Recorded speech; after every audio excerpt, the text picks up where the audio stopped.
All right.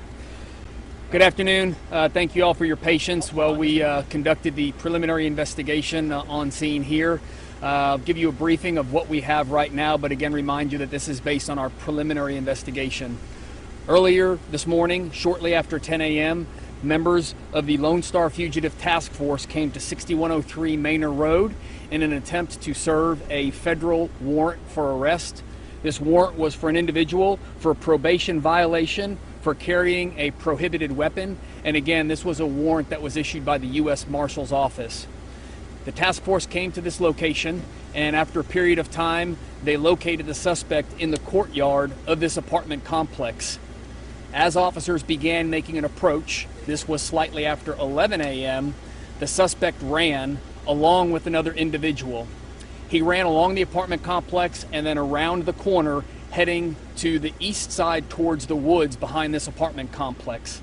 As members of the task force gave chase, as they rounded that same corner, the suspect fired shots at the officers. Two officers on the task force, both members of the Austin Police Department, returned fire at the suspect as he fled. At this time, it's unknown whether or not the suspect was struck by those shots, but he was able to flee, jump a fence, and escape through the woods. As you have seen, there's been a lengthy search going on around this neighborhood. We did put out a shelter-in-place order, which is being released at this time. We have not yet located the suspect. We do have the suspect identified, however. Again, we were serving a warrant on him. The suspect is Desante Lee Rogers.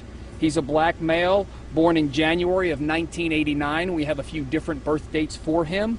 He's described as 5'11", 180 pounds, and was last seen wearing earlier today a dark shirt with some type of design on the front, gray shorts that were below his knees. His hair was in dreadlocks but was up on top of his head in some sort of a bun. And again, he fled the scene along with another person he was with, described as a black male who was wearing a black tank top and black shorts. We did have calls throughout the neighborhood where individuals thought they might have seen him. We've responded to those calls. As you saw, we set up a perimeter. We brought in the K-9 teams. We had DPS's helicopter up overhead, all in an effort to locate the suspect. However, he has not been located at this time. We did locate a pistol in the parking lot that is believed to be the weapon that the suspect used when he fired at our officers, and we have that secured.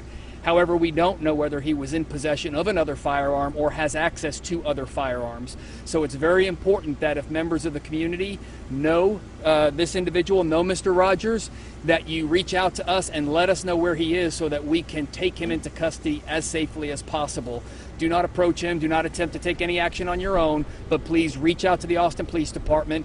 You can make that report to Crime Stoppers at 512-472-TIPS, or you can use many of our other online reporting mechanisms, even reporting it anonymously. It is very important that we are able to take him into custody. And again, given the propensity he showed today to be willing to use deadly force against members of law enforcement, we do want to make sure that we're able to do this in the safest manner possible.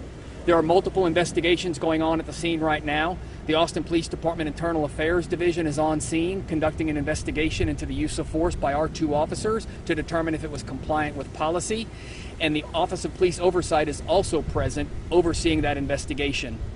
The Austin Police Department Special Investigations Unit is on scene conducting an investigation into the shooting, and you've seen the FBI is here as well because firing at a federal officer is a federal offense, and these officers are deputized federal agents, at least one of the officers involved in the incident today being on this task force. So again, we ask the community to please let us know if you know where Mr. Rogers is so that we can have that opportunity to take him into custody. As is customary, both officers involved in this incident will be placed on administrative duty while we continue to conduct an investigation. One of these officers has been with the Austin Police Department for 11.5 years, and the other officer has been with us for 9.5 years. Again, this is going to be an active investigation behind us for many hours, and the information that I'm giving you is based on the preliminary investigation we've done to this point. So I will open it up for questions. However, there's not a lot more that we know at this time. So he fired first and officers returned fire? That's what we have reported at this time, yes. How many officers returned fire? We have 2 officers that fired their weapons today. Any idea how many shots were fired? No, that's part of the ongoing investigation. Somebody told me they heard what they thought was automatic weapon fire. These officers are not carrying automatic weapons. Do we know what sort of weapon, aside from the pistol that was found, could have been used? No, that is again part of that ongoing investigation. Another person said that somebody had fired through the door. Did it occur at the residence, or he was outside at the time?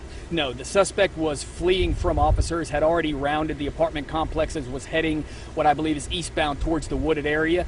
As officers rounded that same corner directly behind him is when he fired at the officers, as the preliminary investigation has shown. Do you have K-9 involved in the search? We had K-9 involved earlier, but again, we've been searching now for several hours, and at this point, we're going to go ahead and release the perimeter, and we will continue all the efforts that we can to locate the suspect in this incident. But again, we ask that anybody that knows him or his whereabouts help us in that effort. How much longer was the road going to be shut down to the public? We may open up the road here shortly as we start breaking down some of the perimeters that we have. That's when that'll open up. Any guidance for neighbors once the perimeter is open, since the suspect is still at large? Sure. So this is one where we obviously want the community to be aware, and that's why it's important we put out the description, although he will likely have changed clothes. But if you see someone acting suspiciously, then just please give us a call so that we have the opportunity to come out and check. It's not a need to be panicked in any way, but it is important that you be aware and that you report suspicious activity. Does this have any relation to the incident over the weekend, the deadly shooting just a few blocks down on Manor? No, at this point, there's no link to that shooting that I'm aware of. We'll take one more question. Thank you very much.